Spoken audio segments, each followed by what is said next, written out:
But actual measurement of a degree of longitude in Australia or some other land far south of the equator can alone place this matter beyond dispute. The problem to be solved might be given as the following. A degree of longitude in England at the latitude of 50 degrees north is 38 degrees 57 minutes nautical, or 45 statute miles at the latitude of Port Jackson in Australia, which is 45 degrees south. A degree of longitude, if the Earth is a globe, should be 45 minutes nautical, or 52 statute miles. But if the Earth is a plane, and the distances above referred to as given by nautical men are correct, a degree of longitude on the parallel of Port Jackson will be 69 hours 44 statute miles, will be 69:44 statute miles, being a difference of 19:92, or nearly 20 statute miles. In other words, a degree of longitude along the southern part of Australia ought to be, if the Earth is a plane, nearly 20 miles greater than a degree of longitude on the southern coast of England. This is the point which has yet to be settled. The day is surely not far distant when the scientific world will demand that the question be decided by proper geodetical operations, and this not altogether for the sake of determining the true figure of the Earth, but also for the purpose of ascertaining, if possible, the cause of the many anomalies observed in navigating the southern region. These anomalies have led to the loss of many vessels, and the sacrifice of a fearful amount of life and property. Quote, in the southern hemisphere, navigators to India have often fancied themselves east of the Cape, when still west, and have been driven ashore on the African coast, which, according to their reckoning, lay behind them. This misfortune happened to a fine frigate, the Challenger, in 1845. Assuredly, there are many shipwrecks from alleged errors in reckoning, which may arise from somewhat a false idea of the general form and measurement of the Earth's surface. Such a subject, therefore, ought to be candidly and boldly discussed. These are quotes from Tore Through Creation by the Reverend Thomas Milner, and The Builder, September 20th, 1862, in a review of a recently published work on astronomy. It is commonly believed that surveyors, when laying out railways and canals, are obliged to allow 8 inches per mile for the Earth's curvature, and that if this were not done in the latter case, that the water could not be stationary, but would flow on until the end of 1 mile in each direction. Although the canal should have the same depth throughout, the surface would stand 8 inches higher in the middle than at the ends. In other words, that the bottom of a canal, in which the allowance of 8 inches per mile had not been made, would be a chord to the surface of the contained water, which would be an arc of a circle. To this it is replied that both in regard to railways and canals, wherever an allowance has been attempted, the work has not been satisfactory, and is so irregular where the results in the earlier days of railway, canal, and other surveying, that the most eminent engineers abandoned the practice of the old forward leveling in allowing for convexivity, and adopted what is now called the double sight, or back and foresight method. It was considered that whether the surface were convex or horizontal, or whether the convexity were more or less than the supposed degree, would be of no consequence in practice if the spirit level or theodolite were employed to read both backwards and forwards for whatever degree of convexivity existed. One, quote, sight would compensate for the other, and if the surface were horizontal, the same mode of leveling would apply. So important did the Ordnance Department of the government consider this matter that it was deemed necessary to make the abandonment of all ideas of rotundity compulsory, and in a standing order number 6 of the House of Lords, as to the preparation of sections for railways, etc., the following language is used. Quote, that the section be drawn to the same horizontal scale as the plan, and to a vertical scale of not less than 1 inch to every 100 feet, and shall show the surface of the ground marked upon the plan, the intended level of the proposed work, the height of every embankment, and the depth of every cutting, and a datum horizontal line which shall be the same throughout the whole length of the work, or any branch thereof respectively, and shall be referred to some fixed point stated in writing on the section near some portion of such work. And in the case of a canal, cut, navigation, turnpike, or other carriage road or railway near either of the termini. End quote. Number 44 of the Standing Orders of the House of Commons is similar to the above, number 6, of the House of Lords. Thus it is evident that the doctrine of the earth's rotundity cannot be mixed up with the practical operations of civil engineers and surveyors, and to prevent the waste of time and the destruction of property which necessarily followed the doings of some who were determined to involve the convexity of the earth's surface into their calculations, the very government of the country that has been obliged to interfere. Every surveyor of this and other countries, whether ordnance or otherwise, is now carried out in connection with a horizontal datum, and therefore has no other method proves satisfactory. It is virtually an admission by all the most practical scientific men of the day that Earth cannot be other than a plane. An argument for the Earth's convexity is thought by many to be found in the following facts. Quote, fluid or semi-fluid substances in a state of motion invariably assume the globular form, as rain, hail, dew, mercury, and melted lead, which poured from a great height becomes divided into spherical masses, as in the manufacture of small shot, etc. End quote. Quote, there is an abundant evidence from geology that the Earth has been a fluid or semi-fluid mass, and it could not, therefore, continue in a state of motion through space without becoming spherical. End quote. Without denying that the Earth has been, at some former period, in a pulpy or semi-fluid state, it is requisite to prove beyond all doubt that it has a motion upon axis and through space, or the conclusion that it is therefore spherical is premature and illogical.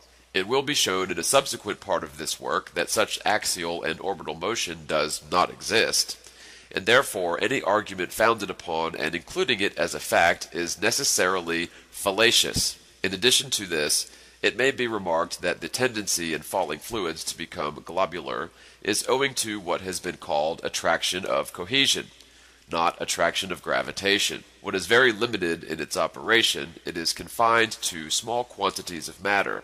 If in the manufacture of a small shot, the melted metal is allowed to fall in masses of several ounces or pounds, instead of being divided into particles only weighing a few grains, it will never take a spherical form, and shot of an inch in diameter could not be made by this process.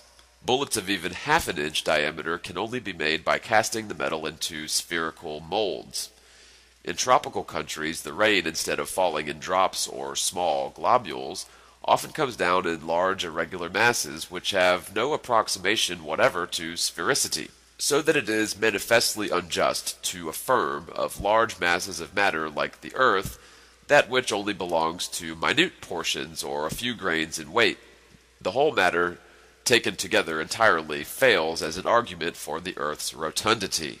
Those who hold that the earth is a globe will often affirm, with visible enthusiasm, that in an eclipse of the moon there is proof positive of rotundity, that the shadow of the earth upon the moon is always round, and that nothing but a globe could in all positions cast a circular shadow. Here again the essential requirements of an argument are wanting. It is not proved that the moon is eclipsed by a shadow. It is not proved that the earth moves in an orbit, and therefore takes different positions.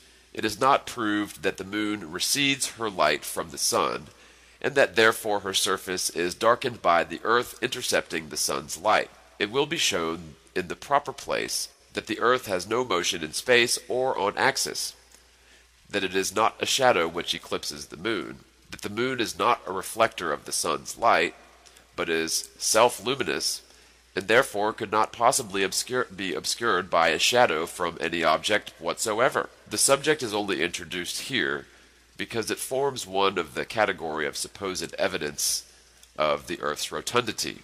But to call that an argument where every necessary proposition is assumed is to stultify both the judgment and the reasoning powers. Many place great reliance upon what is called the spherical excess, observed in leveling, as a proof of the Earth's rotundity. In Cassell's treatise on leveling, it is stated that, quote, the angles taken between any 3 points on the surface of the Earth by the theodolite are, strictly speaking, spherical angles, and their sum must exceed 180 degrees, and the lines bounding them are not the chords as they should be, but the tangents to the Earth. This excess is inappreciable in common cases, but in the larger triangles it becomes necessary to allow for it, and to diminish each of the angles of the observed triangle by 1/3 of the spherical excess. To calculate this excess, divide the area of the triangle in feet by the radius of the Earth in seconds, and the quotient is the excess. End quote. The following observation is made by surveyors, also bears upon the subject. If a spirit level or theodolite be, quote, leveled, and a given point be read upon a graduated staff at the distance of about or more than 100 chains, this point will have an altitude slightly in excess of the altitude of the crosshair of the theodolite. And if the theodolite be removed to the position of the graduated staff, and again leveled, and backward sight taken at the distance of 100 chains, another excess of altitude will be observed, and this excess will go on increasing as often as the experiment or backward and forward observation is repeated. From this it is argued that the line of sight from the spirit level, or theodolite, is a tangent, and that the surface of the Earth is therefore spherical. Of a similar character is the following observation. If a theodolite or spirit level be placed upon the seashore and, quote, leveled, end quote, and directed towards the sea, the line of the horizon will be observed to be a given amount below the crosshair of the instrument, to which a certain dip or inclination from the level will have to be given to bring the crosshair and the sea horizon together. It is concluded that as the sea horizon is always observed to be below the crosshair of the leveled theodolite, the line of sight is a tangent, the surface of the water convex, and therefore the Earth is a globe. The conclusion derived from the last 3 observations is exceedingly plausible, and would completely satisfy the minds of scientific men as to the Earth's sphericity, if a perfect explanation could not be given. The whole matter has been specially and carefully examined, and one very simple experiment will show that the effects observed do not arise from rotundity in the Earth's surface, but from a certain peculiarity in the instruments employed. Take a convex lens or a magnifying glass and hold it over a straight line, drawn across a sheet of paper. If the glass be held so that a part of the straight line can be seen through it, and another part seen outside it, the difference in the direction of the line will be observed, as shown in the diagram figure 25. Let ABC represent the straight line. If a lens is now held an inch or more, according to its focal length, over the part of the line AB, and the slightest amount of its center, that part of the line AB which passes under the lens, will be seen in the direction of the figures 1, 2. But if the lens be now moved a little out of its central position in the opposite direction, the line BC will be observed at 3, 4, or below BC. A lens is a magnifying glass because it dilates or spreads out from its center the objects observed through it. Therefore, whatever is magnified by it is seen a little out of its axis or center. This is, again, necessitated by the fact that the axis or actual center is always occupied by the crosshair. Thus, the line of sight in the theodolite or spirit level, not being axial or absolutely central, reads upon a graduated staff a position which is necessarily slightly divergent from the axis of vision, and this is the source of that spherical excess, which has so long been considered by surveyors as an important part of the Earth's rotundity.